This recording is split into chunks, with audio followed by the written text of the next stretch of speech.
The blizzard was raging fiercely around them as the brothers stumbled down the long road. They were miles from any farm and knew they had to seek shelter or freeze to death. So it was with gratitude that the two brothers spotted a saloon and pushed their way through the door. Every eye in the room turned upon them as the boys ordered coffee with their last bit of money. As the bartender went to fetch the hot drinks, most of the regulars returned to their conversations. But one man continued to stare, a massive butcher with a mop of red hair and a long red beard, who was worse for drinking. "You're looking at me funny," the butcher slurred, looming over the two boys. "We're not looking at you," said the older boy. "We're just warming ourselves by the fire." "Are you calling me a liar?" he shouted. Around the room the crowd grinned. They loved a good fight.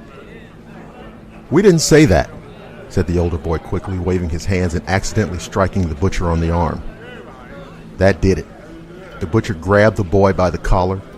"No one hits me and gets away with it," he roared, and threw the boy headfirst into the huge fire raging in the hearth. There was a moment of stunned silence in the saloon, and then the older boy screamed in agony as the flames engulfed him from head to toe. The younger lad shouted in terror. The older boy stumbled out of the fireplace as the little brother tried to beat out the fire with his small hands. The butcher loomed above them, grinning sadistically, as the flaming boy lost consciousness, his screams dying away. "Your turn," the butcher said to his brother. The younger boy gasped in fear and fled for his life out into the raging snow. The boy's little frozen body was not found until the spring. One evening, a decade after the death of the two young boys, a burly man with a long red beard came strolling down the road, one taken by the brothers. The butcher had heard rumors of a ghost, but had discarded them as so much poppycock and tavern talk. As he meandered down the road, he became aware that a silence had fallen. In the odd silence, he heard the footsteps of a large animal. They walked when he walked and stopped when he stopped. Pulse pounding madly, the butcher turned. Behind him, large as an ox, stood a black dog with blazing blue eyes and sharp teeth. The butcher had seen those blue eyes once before, gazing at him from the face of a young boy trying to save his burning brother. The black dog growled softly and took a step forward. The butcher whirled around to flee and found himself face to face with a tall figure covered from head to toe in flames. The burning boy reached out toward the butcher with hands withered and blackened by fire. The butcher gave a terrified scream and fell, blood gushing from his eyes and his nose. He was dead before he hit the ground.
The master of the plantation was a firm supporter of the Confederate president and had committed to send as much food as he could to the Southern Army. Things were going well at first until the Yankees began attacking the master's supply lines. The master suspected a traitor among his slaves. and soon discovered that the Yankee spy was a slave woman named Big Liz. She was a behemoth of a girl who could pick up 2 full-grown pigs, one under each arm, and cart them over to the slaughterhouse without assistance. If he confronted her directly and she fought back, she would have taken him to pieces. So the master came up with a different plan to rid himself of the spy. He approached the giant girl and asked her to assist him with a special task. He told her that President Jefferson Davis had entrusted him with a large chest full of gold. To keep it out of Yankee hands, he wanted to bury the chest where it would never be found. The girl's eyes gleamed when she heard of this false report. The master knew she was already planning to betray the existence of the chest to the Yankees. The master made Big Liz carry the heavy trunk several miles out into the swampland and asked her to dig a deep hole for the trunk. He sat at his leisure while she worked and strained for hours against the muddy ground, which kept oozing back into the hole. When the slave girl was completely exhausted, the master decreed the hole to be large enough for his war chest. Wearily, Big Liz dropped the shovel and pulled the heavy chest down until it lay at her feet. Then she started to climb out of the deep hole. But the master barred her way, and Big Liz gazed up at him in sudden fear as he loomed over her. "Traitor! Yankee spy!" the master hissed. "There's only one path open to a traitor." The master swung his sword at her, and the sharp edge of the blade cut clean through the slave girl's neck. Her head went rolling away into the tall grass as her body toppled across the chest. The master heaped dirt over the chest and the body of the slave girl who had betrayed him. Briefly, he considered finding her head and burying it in the pit with her body, but it was too dark to go wandering in the dangerous marshland, and he knew that scavengers would make short work of the head when they found it. As the master walked toward home through the dark swamp, he became aware of a prickling sensation at the back of his neck, as if someone were watching him. The master walked faster as clouds obscured the light of the moon. The master's teeth chattered as a breeze cut through him like the sharpened blade of the sword at his side, and his straining ears picked up the sound of footsteps on the path behind him. The master was filled with a terrible superstitious dread of demons and witches and ghosts. He broke out in a panicked run, fleeing up the path as fast as his legs would carry him. To his relief, he saw the lights of his house rise before him and knew he was home. As he rounded the back corner of his house, he was confronted by a massive, dirt-encrusted figure that glowed with blue fire. The smell of rotting leaves and marsh grass filled his nostrils as his eyes raced up and up the tall creature until they rested on the stump of its neck, where a head had resided only an hour before. Then he heard a chuckle from the creature's side, and he saw the phantom's head tucked under her arm. The master stumbled backwards, gabbling desperately in fear as the ghost placed her head upon the ground with one hand and grabbed the collar of his shirt with the other. The murdered slave girl snapped the master's neck in two and dropped his dead body to the ground beneath his bedroom window. Then Big Liz gathered up her severed head and vanished into the darkness. They say that on the anniversary of her death, the ghost of Big Liz still may be seen roaming the swamplands near her old home. Anyone foolish enough to walk near her grave will be driven away by the phantom, which to this day still defends the place where the Confederate chest is buried.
Bizarre stories about black-eyed kids have several things in common.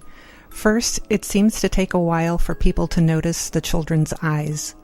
You would think that would be the first thing you see, but somehow the children seem to be able to temporarily shield their eye color even from those looking directly at them.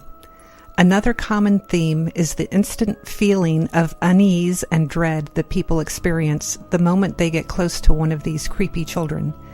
They don't need to see their eyes to know that there is something wrong with them. The mind may not be able to immediately process what exactly is going on with the black-eyed children, but in most of these stories, survival instincts kick in pretty quickly. For most of these witnesses, it's a primal, full-body experience of terror.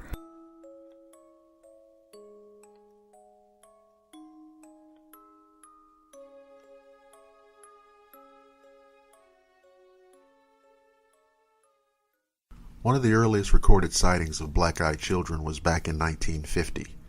A 16-year-old named Harold was strolling up the street to his Virginia home when he noticed a boy leaning on a nearby fence. Harold was a bit startled. He paused and said hello, but received no response. He turned to leave. Then the mysterious boy finally spoke. "I want to go to your house. You're going to walk me up to your house." That was when Harold noticed the boy's eyes. They were pitch black. All his instincts screamed, "Run!" Yet he just stood there. Then, as if reading Harold's mind, the boy said, "Now don't you run away from me. You're going to walk me up to your house." That was enough to spring Harold into action, and he started running. He claimed he heard the devil child let out the scream of a bobcat, but he wasn't willing to turn around to be sure. The account goes on to reveal Harold's parents actually believed his tale, and his father went out with his gun in hand looking for what they believed was a devil. The black-eyed child was gone, but Harold's mother still took him to the local priest to be sure her son would remain safe. A gas station attendant in northeast Louisiana had a terrifying encounter in November of 2012. The gas station was creepy enough to begin with at 3 a.m., but the power went out. Led by the light of his cell phone, the attendant was able to get the generators going, but the backup lighting was dim and only lit up certain areas, like the cash area and the parking lot, while the rest of the isolated establishment was cloaked in black. Out in that darkness, he noticed movement. 3 children on bikes were heading his way. They stood at the door and stared at the attendant. He felt creeped out, but they were just kids, and it was way too late for them to be out. He opened the door and asked if they were okay. The young girl asked to use a phone, but as he handed his cell phone over to her, he realized her eyes were all black. "No, I need the real one," she pointed at the landline inside. The thought of letting her inside sent chills up his spine. He shouted at all of them to leave as he slammed and locked the door. The children stood there a bit longer, silently staring at him through the glass with their solid black eyes. Then they got back on their bikes and disappeared back into the darkness. The next morning, the attendant was eager to go through the surveillance footage. Unfortunately, the power outage cut the cameras off and they didn't boot back up with the generator. He had nothing to prove the events of the night before took place. An engineer working the night shift for a data center in Ohio had a creepy exchange and shared his tale anonymously as Tom. It was around 5 a.m. on July 31st, 2010. Tom was taking a smoke break outside when he noticed 2 teenage boys standing motionlessly and staring at him from across the street. Immediately feeling unnerved, he snubbed out his smoke and went back inside. No more than 10 minutes later, the intercom buzzed. Tom checked the monitors, and there they were. The 2 boys had made their way over to his building and were now staring into the surveillance camera like they could see him through it. Through the speaker, he asked what they wanted. They said nothing but motioned for him to come outside. He hit the speaker button again and told them to go away. They didn't leave, but continued to stare into the camera as if they were watching Tom as he worked. He was fed up with this after about 10 minutes, so he went to the door to chase them off. Right before opening the door, he saw them through a one-way glass and was horrified to see their eyes were completely black. He knew he had to open up the door and tell them to get out, and he decided he'd call the police if he had to. As if the boy read his mind, the moment the door opened, he said, "That will not be necessary, sir. We simply need to use your phone. Can you let us in?" Tom was not about to fall for that nonsense. He pulled out his cell and threatened to call the police if they didn't leave. He made sure the door was locked and he went back to the monitor. Only one boy was still there staring at the camera. Then he realized the second boy positioned himself out back and was staring into camera 3. Tom called the police. Both boys moved into a blind spot with no camera coverage. Tom waited for them to reappear, but they simply vanished. The police arrived around 6 a.m., and both boys were gone. In January 2016, a Vermont woman reported that she actually let black-eyed children into her home. A blizzard was ravaging the world outside her door, so she was very surprised to hear a loud knock on it. Figuring someone probably crashed their car trying to navigate the weather, she made her way to the door and peeked out the window. There was no car. She described a feeling of dread wash over her for reasons she couldn't understand. The banging continued, so she decided to wake her husband and let him answer instead. 2 small children were on the other side of the door, and they were not dressed appropriately for the storm. The woman and her husband let the little boy and girl inside despite the great sense of unease their presence made them feel, and regretted it almost instantly. Their cats hissed and seemed just as bothered by these kids as they were. It didn't seem to matter what she asked them. "What happened? Are you lost? Want some cocoa?" The answer was always the same. "Our parents will be here soon." She made them cocoa anyway, and when she returned with the mugs, she noticed their eyes. They were completely jet black, with no whites at all, just giant black pupils. They asked for the bathroom, and she directed them to it. Then everything happened all at once. Her husband's nose started bleeding. The power went out, and as she rushed to get a tissue, she was confronted by both children staring at her from the hall. "Our parents are here." Just like that, they walked out. She watched as the creepy children got into a black car with 2 very tall men in suits. They left. Within months of the encounter, her husband was diagnosed with skin cancer.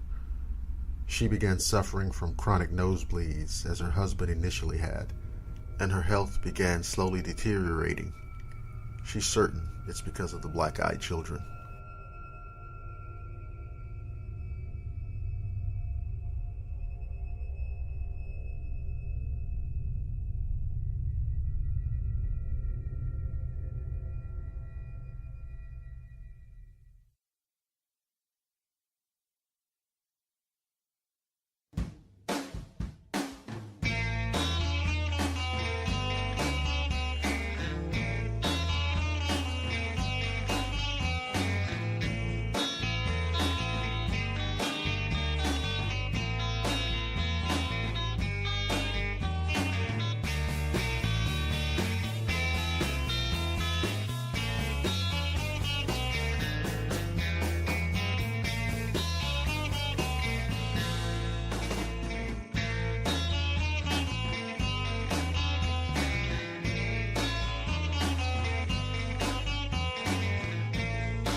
I got up at the crack of dawn and drove to my friend Larry's place to pick him up. We were going hiking along our favorite trail. It was a sunny day, but not too hot, a perfect day for hiking. Larry and I walked along a rugged path leading into the woods, chatting off and on as the mood struck us. The path narrowed a bit as we neared the creek. I surged out in front, listening with enjoyment to the sound of the water flowing in the creek and the chirping of the birds overhead. A strange, rotten smell drifted through the air. I wrinkled my nose as I rounded the bend and then stopped dead in my tracks. Standing beside the water of the creek was a huge ape-like figure with a hairy body, long arms, and a flat brown face. Its eyes were round and dark. Its ears were small and its nose was flat. I gasped aloud. Then Larry cannoned into me from behind, nearly knocking me over. The creature fled into the woods. "Hey, watch it," Larry said. "Why'd you stop like that?" "It's a goddamn Sasquatch," I gasped. "What?" Larry asked. "I just saw a fucking Sasquatch," I said as soon as I regained my breath. Larry was skeptical about my sighting, to say the least. So I walked over to the place where the Sasquatch had been standing and pointed at the ground. A set of 16-inch footprints led off toward the trees. The strides were a good 4 feet in length, and the footprints were deep enough to be those of a creature weighing several hundred pounds. Larry crouched beside the footprints, studying them intently. I kept my eye on the woods where the Sasquatch had disappeared. Sometimes they lingered in an area, watching humans with as much interest as we watched them. Then he jumped up and followed the footprints into the woods. I started after him in amazement. Only an utter fool would follow such a large creature right into his home territory. I trailed after him slowly, ready to run if there was any sign of trouble.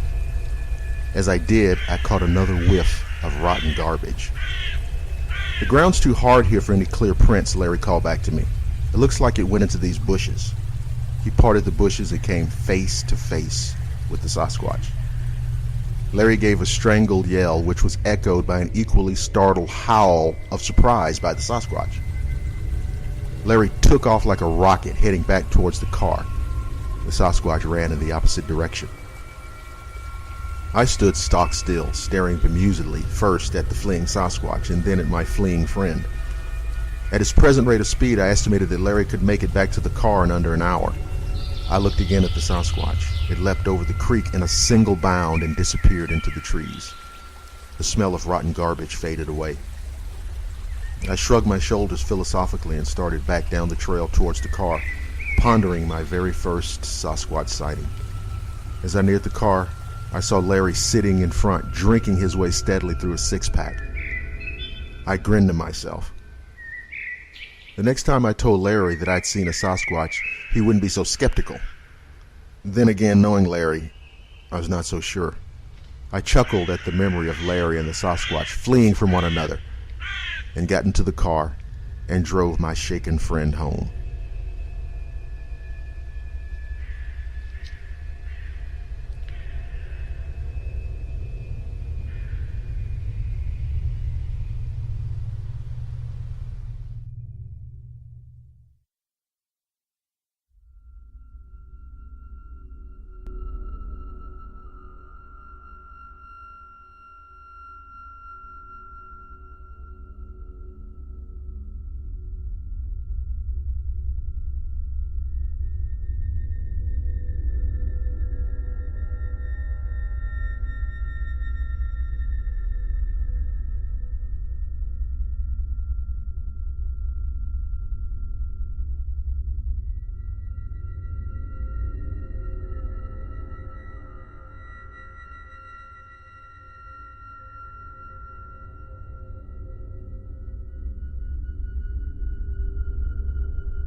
It would come only at night, usually well after midnight.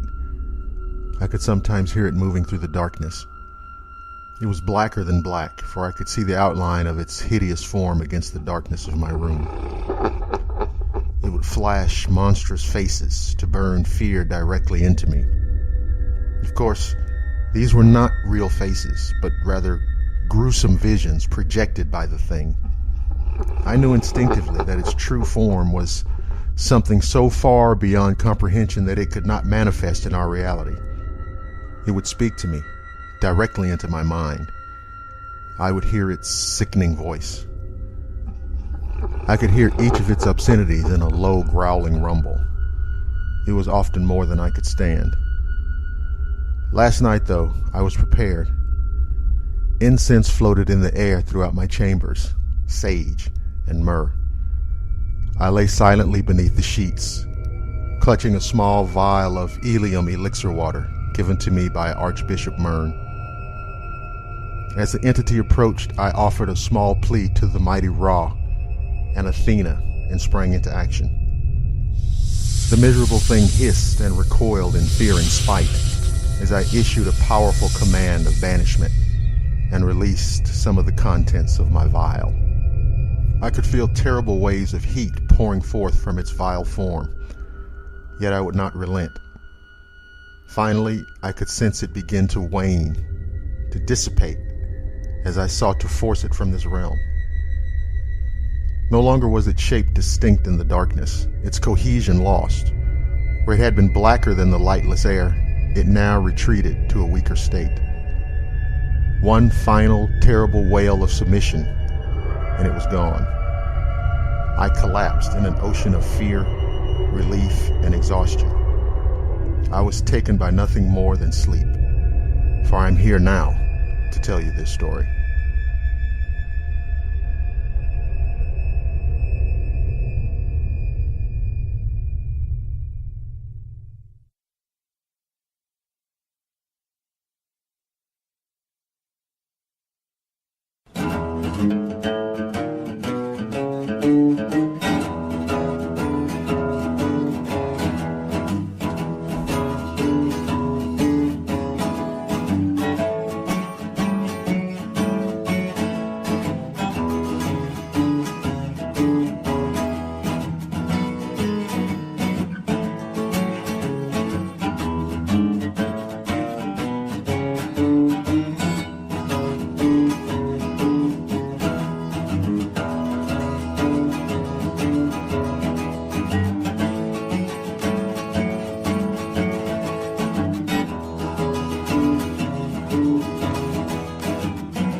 I have spoken of the thing before, though I would prefer never to delve into the matter.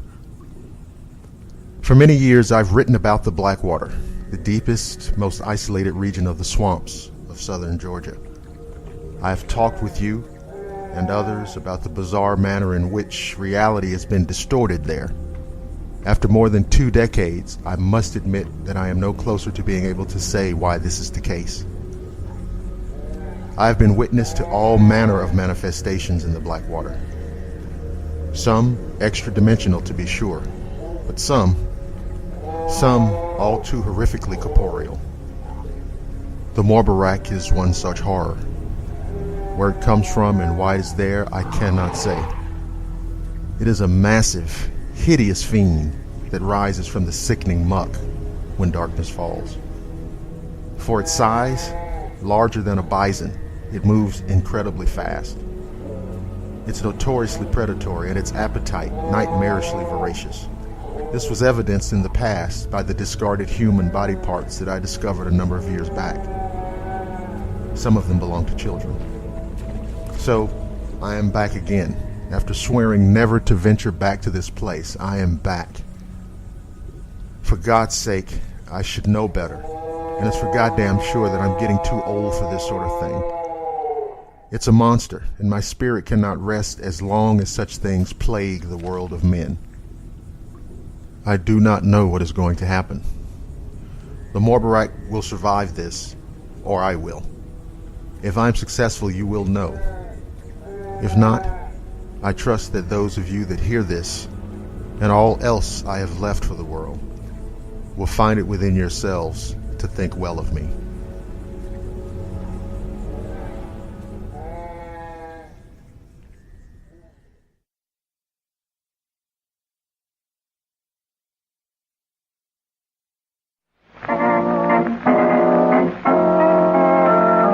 Light up a Cremo, a mellow, mild Cremo, a winning smoke by far. You can search every clime, but at 3 for a dime, you can't beat a Cremo cigar. Love, but at 3 for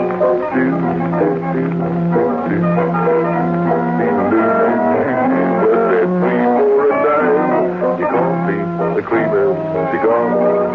Good evening, ladies and gentlemen of the Sweet-Scented Cigar Smoking Society. This is Arthur Godfrey down in Washington, D.C. Mike Mayen Godfrey, Cremo's capricious custodian of the calorific cantata.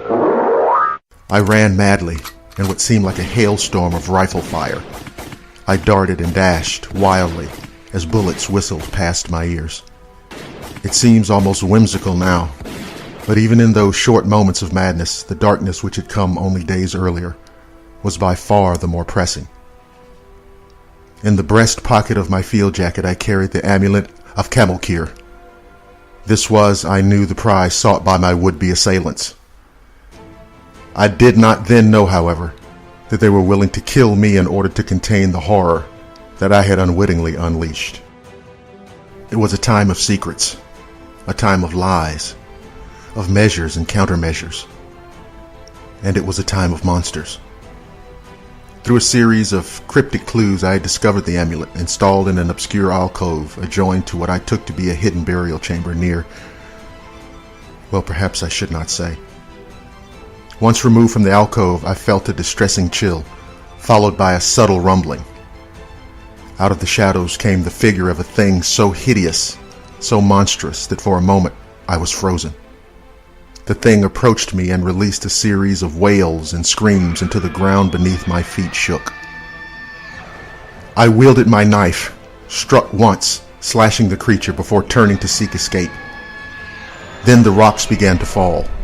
I had only moments before I would be trapped inside with the thing. And if so, I would never see another day. But I did escape. The rocks and the horrible Ikimu, a vampiric horror first spoken of by the Babylonians. Though alive, I knew that I had made a terrible mistake. It was for this reason that after rejoining my companions, we became foxes in the hunt. We were able to get away and across the border. I've often thought of that time, the adventure, the danger, but most of all, of the terrible, terrible evil that was once again set loose upon the world.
They say that the Wampus Cat used to be a beautiful Indian woman. The men of her tribe were always going on hunting trips, but the women had to stay home. The Indian woman secretly followed her husband one day when he went hunting with the other men. She hid herself behind a rock, clutching the hide of a mountain cat around her, and spied on the men as they sat around their campfires telling sacred stories and doing magic. According to the laws of the tribe, it was absolutely forbidden for women to hear the sacred stories and see the tribe's magic. So when the Indian woman was discovered, the medicine man punished her by binding her into the mountain cat skin she wore, and then transforming her into a terrible monster, half woman and half mountain cat. Ever after, she was doomed to roam the hills, howling desolately, because she desires to return to her normal body. A man was hunting one night with his dogs when they both whimpered and ran off the path. At that moment, the woods were overpowered with a horrible smell like that of a wet animal that had fallen into a log after it messed with a skunk. Then something howled on the path behind him, and the man whirled around, dropping his rifle. His heart pounding with fear, the man found himself staring into the big, glowing yellow eyes of the Wampus Cat. The creature had huge fangs dripping with saliva. It looked kind of like a mountain lion, but it was walking upright like a man. Then it howled, and the man's skin nearly turned inside out in horror. With a scream of terror, the man leapt backwards and ran as fast as he could through the woods, the Wampus Cat on his heels. He fled to the home of a friend who lived nearby and burst through the front door, only a breath ahead of the creature. His friend slammed the door in the face of the Wampus Cat. Instantly, it started shuddering under the weight of the attacking monster. The man's friend grabbed his Bible and started reading aloud from the Psalms. Upon hearing the holy words, the Wampus Cat howled in frustration and then slowly abandoned its attack and went back into the woods. The man spent the rest of the night at his friend's place. When he went home at daybreak, he found his dogs huddled in the barn, shaken, but still alive. The man never hunted after dark again.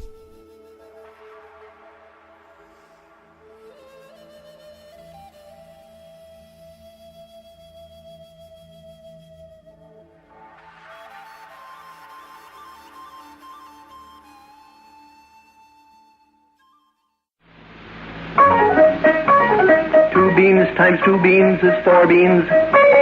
Nescafe uses lots more beans.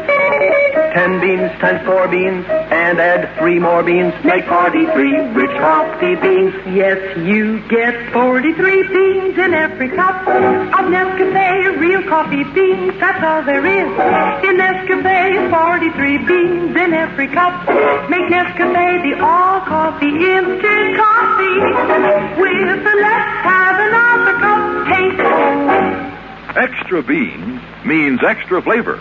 Today's Nescafe goes all the way for flavor with 43 choice beans in every cup.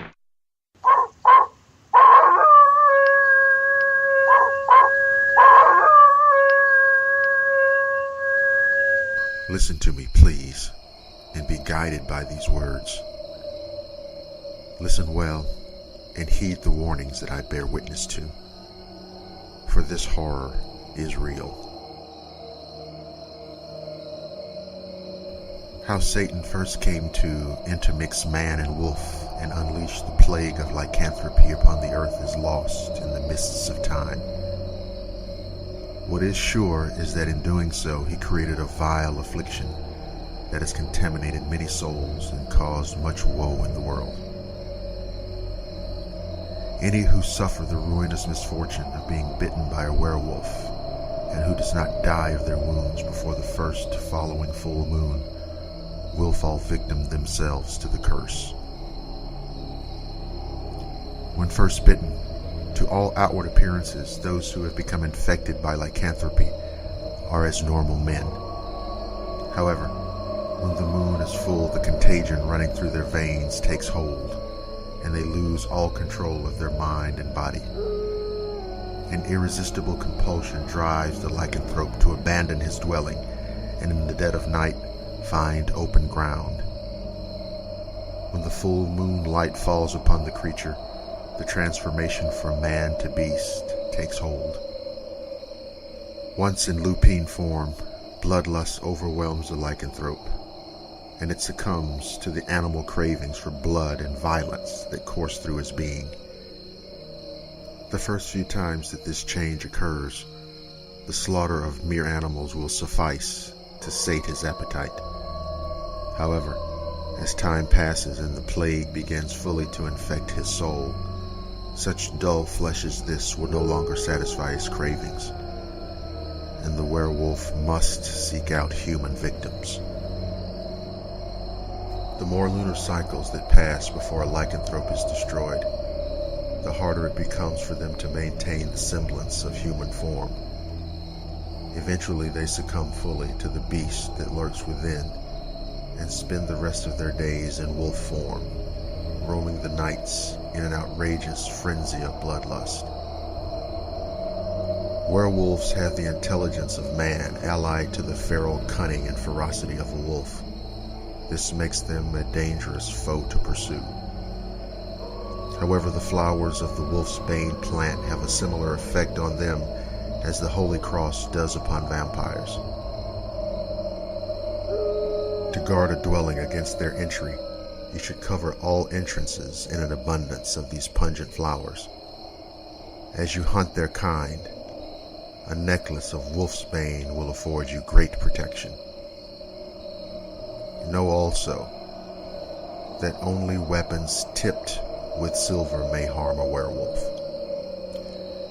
Should you embark upon such a quest as this, remember my words, and may God go with you.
There were warnings all over campus about a hatchet man who supposedly abused and killed a woman in the town.